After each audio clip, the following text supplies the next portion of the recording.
The Taliban are known for their ultra-strict interpretation of Islam and harsh legal punishments. But at the same time, they're one of the biggest players in Afghanistan's illegal drug trade.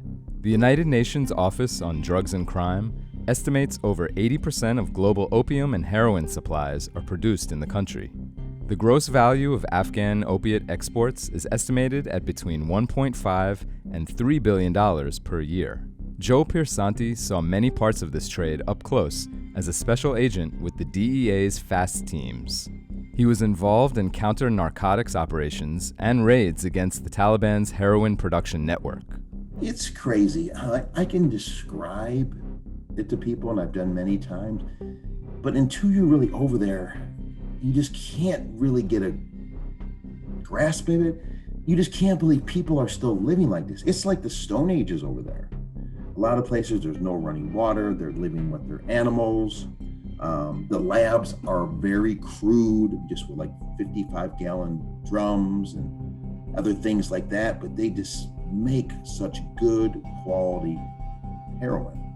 Just hitting these locations or raiding them, they're well behind enemy lines, and this is their source of income.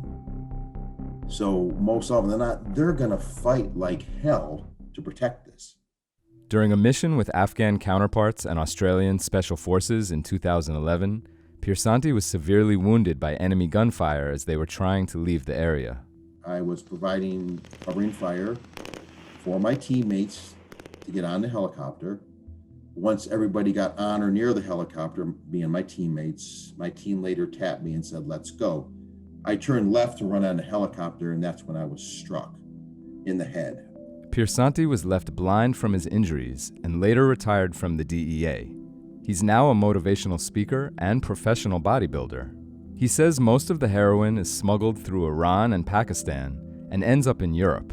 Only 5 to 10% of it reaches the United States. Piersanti says the Taliban have also expanded into producing hashish and crystal methamphetamine.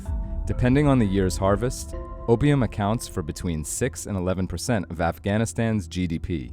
In 2020, about 224,000 hectares of opium poppies were cultivated.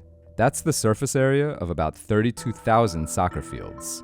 Vanda Felbab-Brown, a senior fellow at Brookings who has written extensively about Afghanistan's drug trade, says when the Taliban first came to power in the 1990s, they actually tried to ban opium. As it started expanding in the country in 94, it encountered extensive poppy cultivation in the core provinces where the Taliban operated and where it originated, Kandahar and Helmand. And its first impulse for religious reason was to ban poppy cultivation. But it very quickly generated revolts. Even the areas with strongest tribal and other support for the Taliban were all of a sudden opposing the Taliban rule. And so the Taliban quickly realized that trying to suppress poppy was unsustainable. End of 95, it allowed cultivation to proceed. And soon it realized, well, cultivation is taking place, why don't we tax it? So by 96, it's taxing opium poppy. Felbab-Brown says the Taliban got around the religious contradiction of opium by prohibiting and punishing its use within the country, and that selling it to infidels abroad was another form of jihad. But she says they aren't the only ones in Afghanistan involved in the trade. Warlords, militias, gangs, and even government officials have ties to the poppy.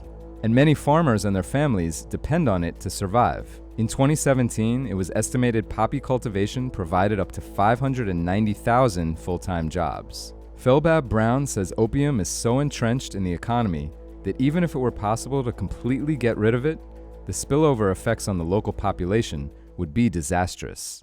If opium poppy disappeared through magic wand, it would be catastrophic economically for the Afghan people, and it would be catastrophic for any government that was in power. So in this case, right now, the Taliban, it would generate great privation, malnutrition, and huge political instability.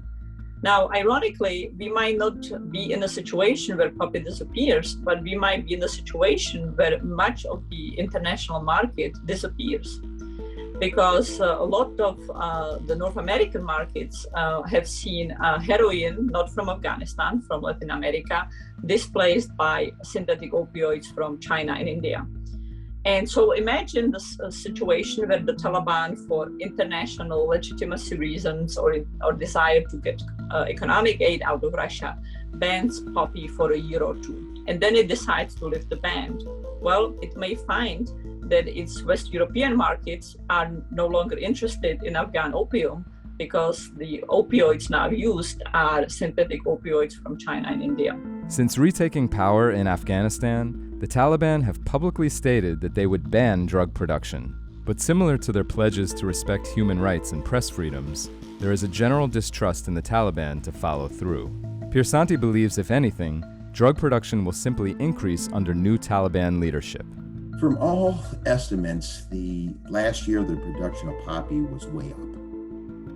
And everybody believes, and all the experts believe, it's just going to get worse. It's going to explode even more, especially since, we're pulling out and all our coalition partners are pulling out. They're going to go unchecked and just continue to get, millions and billions of dollars to fund their terror networks.